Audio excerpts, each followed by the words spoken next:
నిష్పక్ష పాత్రికేయ విలువలతో పనిచేస్తున్న ఈనాడు గొంతు నొక్కేందుకే వైసీపీ ప్రభుత్వం దురుద్దేశపూర్వకంగా వ్యవహరిస్తోందని టీడీపీ జాతీయ ప్రధాన కార్యదర్శి నారా లోకేష్ మండిపడ్డారు.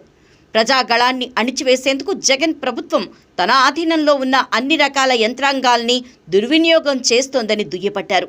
ఏపీ సిఐడి ఢిల్లీకి వెళ్లి ప్రెస్ మీట్లు పెడుతున్న తీరును చూసి ప్రజలు నవ్వుకుంటున్నారన్నారు. మార్గదర్శిపై లేనిపోని తప్పుడు ఆరోపణలు చేస్తూ ప్రతీకార చర్యలకు పూనుకోవటం దుర్మార్గమని, చిట్ ఫండ్ యజమాని తన కమిషన్ను పెట్టుబడిగా పెట్టుకోవచ్చని 1982 చిట్ ఫండ్ చట్టమే చెప్తోందన్నారు.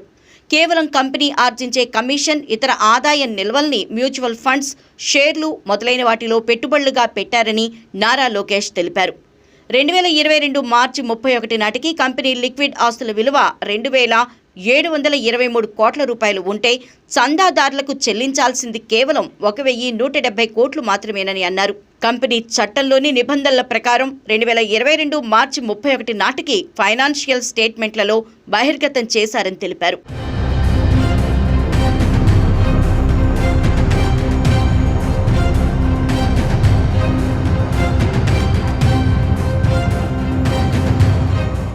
మార్గదర్శి చిట్ ఫండ్ రహిత వ్యాపారాన్ని నిర్వహిస్తున్నారని చెప్పడం అర్ధరహితమని నారా లోకేష్ అన్నారు.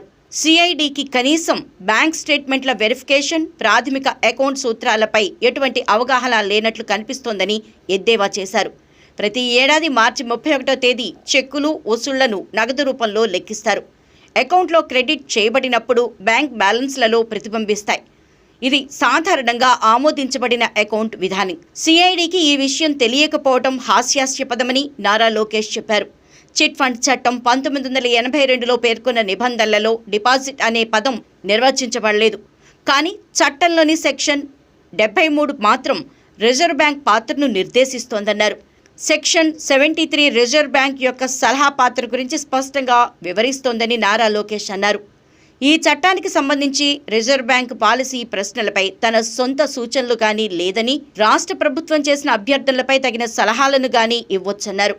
ప్రజా ప్రయోజనాల దృష్ట్యా ఆర్బీఐ చిట్ ఫండ్ కంపెనీల్ని ఇతర నాన్ బ్యాంకింగ్ కంపెనీలుగా వర్గీకరించదని, నాన్ బ్యాంకింగ్ కంపెనీలు తమకు వచ్చే కమిషన్తో వ్యాపారం చేయకూడదని సిఐడి నిరూపించగలదా అని నారా లోకేష్ ప్రశ్నించారు.